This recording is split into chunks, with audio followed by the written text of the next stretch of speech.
Track 27. Conversation A. Hey Mick, have you ever been to Thailand?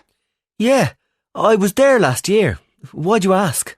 Well, I'm thinking of doing a project on Asian food and was wondering whether Thai food was the same as Chinese. Oh, right. Thai food's not exactly the same as Chinese, but they both have a really healthy diet with lots of vegetables. Some of the dishes are pretty hot and spicy, though. Conversation B. Hi, Tony. Do you have a moment? Sure. What's it about?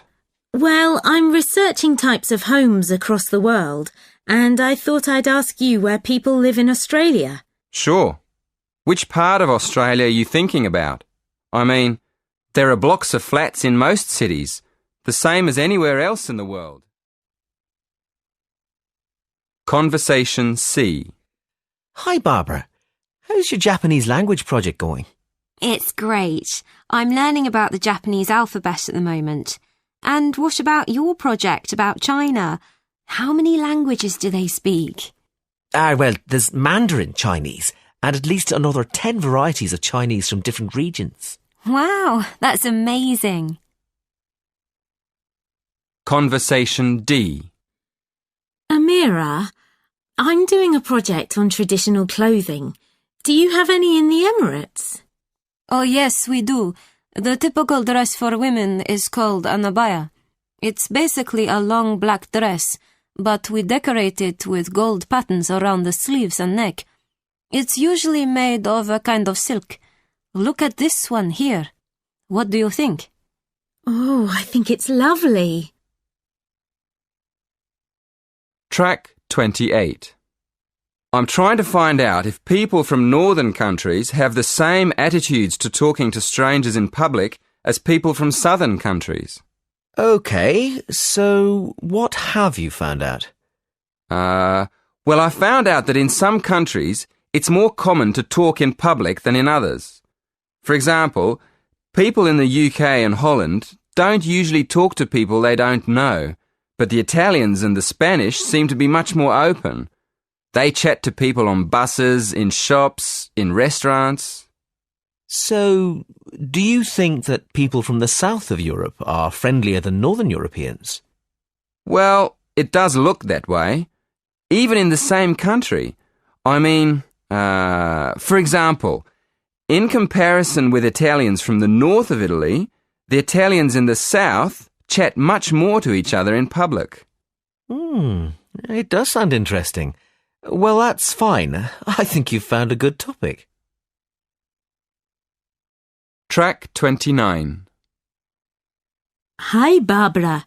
Why don't you join our group? We're going to give a presentation about what we eat at each meal in our home countries. Oh, great. I love finding out about other cultures. So, where do we start? Breakfast? In the UK, we have cereal, toast, eggs, and tea or coffee for breakfast. Have you got that, Mina? Yes, but breakfast in India is completely different. We have a lot of different kinds of breakfast across India, but mostly we eat some type of bread with lentils. Oh, is that right?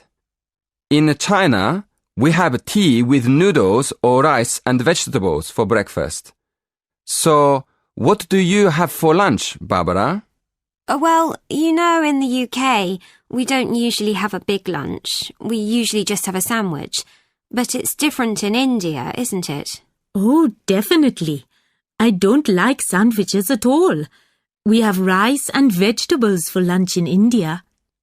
Yeah, we have a cooked meal at lunchtime too. We usually have noodle soup and the main course. We have our main meal in the evening in the UK as well. Quite often we have chicken, meat or fish with potatoes and vegetables. Track 30. Hi, Mina. Shall we have a look at the material for our presentation on marriage customs? Yeah, sure. I've got a lot of information about India. How about you? Yes. I've got material about marriage in the Emirates. Shall we get going? What about meeting? How do people in India meet in the first place? In traditional Indian families, the parents used to arrange the marriage, and the couple used to meet for the first time when the boy visited the girl's house. But that's changed now. Yeah, we used to have arranged marriages in the Emirates too. Did the groom have to give anything to the bride's family? I mean, did they give them a gift or money? Well, in India, in the old days, the girl's family used to give the boy's family a gift, like money or jewelry, but it's not allowed anymore. Wow, in my country, the groom still has to pay all the expenses. Have there been any changes in marriage customs in India in recent years? Well, yes. I found an article about special websites for finding partners. It says that because so many young people from India study abroad these days, their families are using websites to find marriage partners for them. Oh, okay. And where does the couple live when they get married? That's another thing that's changing. In the past, the bride used to go to live with the family of the groom. But these days, more and more young couples are setting up their own homes independently. What about the Emirates? Track 31. Section 3. You will hear two students discussing a project on international festivals with their tutor. First, in the exam, you will have 20 seconds to look at questions 1 and 2. Listen carefully and answer questions 1 and 2. Good morning. Shall we start by looking at the topic of your project? So, what have you decided to research? Well, we thought we'd compare festivals in different countries and see if any of them are similar. Yeah, like the carnival celebrations in South America and the water festival in Thailand. Okay. What exactly are you planning to study? The origins of the festivals? The types of celebration? People's attitudes towards the festivals? We were planning to look at the origins of the festivals and the time of year they're celebrated. We're thinking of looking at the connection between the seasons in different countries and the actual festivals, and then looking for similarities between countries that are quite far apart. Well, that sounds interesting. Did you say you've already started researching into the carnival? Yes. We've already found a connection between the carnival and the seasons. For instance, some researchers say that a very long time ago in Europe, people used to put on colourful masks and costumes at the beginning of the year to celebrate the end of winter, and then they could get ready for spring. Before you hear the next part of the conversation, in the exam you will have 20 seconds to look at questions 3 to 5. Track 32. Listen carefully and answer questions 3 to 5. Right. And then what happened? Well, as the years went by, the purpose of the carnival changed and it became a religious festival. These days, there are big carnival celebrations in countries all across the world, like Brazil and India and Indonesia. But an interesting thing we discovered is that in some countries, people celebrate the carnival by throwing water at each other in the street. Well, we thought that obviously this is because carnival's celebrated at the hottest time of the year, just before the rainy season. So splashing people with water is a very good way of cooling them down. Before you hear the rest of the conversation, in the exam you will have 20 seconds to look at questions 6 to 10.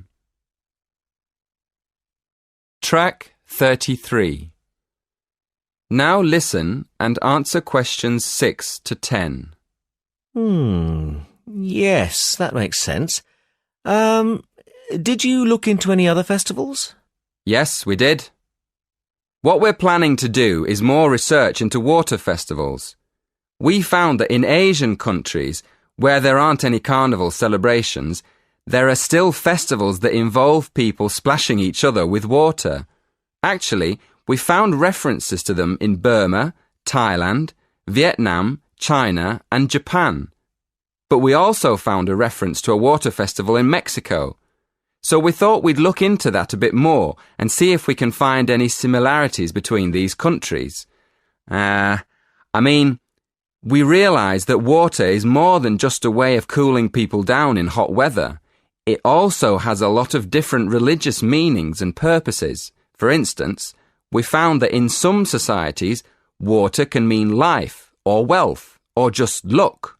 Yes, and another thing we found out is that these water festivals often celebrate the beginning of the new year, just like the original celebrations hundreds of years ago before the carnival.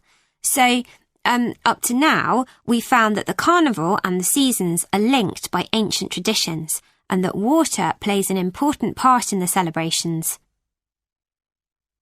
That is the end of section 3. In the exam, you will have half a minute to check your answers.